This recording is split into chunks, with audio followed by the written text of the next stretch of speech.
All right, so we are buzzing along, and in this kitchen, I wanted to just basically do a quick tutorial on how to do a layout for when you're cutting in a top mount sink and how to use a template and basically go from there. So as you can see, I've already got the template marked out, but how I got there is obviously we want stuff to be centered, especially if you have a window.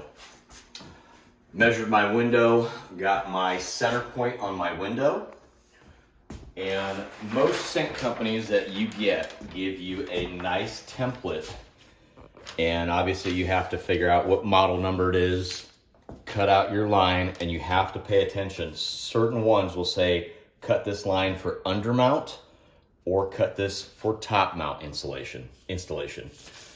Reason being is most sinks you can mount either direction. Now we're going to do a top mount because of this butcher block.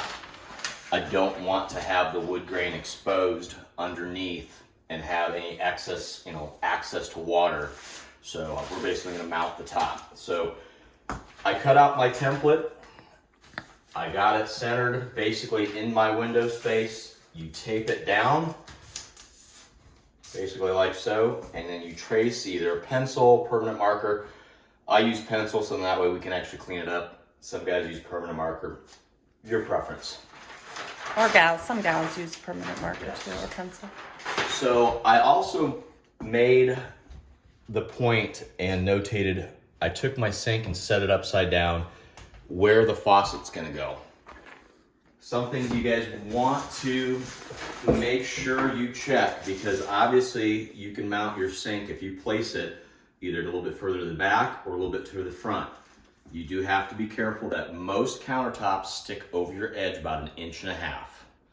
So if you came too close to there, you'd be cutting in the front of your face of your cabinets. So that would be a very bad oops mistake on a very expensive butcher block. Reason why I put that hole there is so that I know if any trim work or any kind of ledge or shelf, that my faucet is going to have enough spacing to actually be able to be mounted. I'm actually okay in this, this scenario, but that's the instance that we use there. Now, what we have to do in here is basically I'm going to drill a small pilot hole, and then I'm going to take my jigsaw and go around this until this whole centerpiece drops down. That's when I can actually take the sink and mount it onto the top. So that's a process. So we'll do a fast one. What's it called? Time lapse. Yes. Thank you.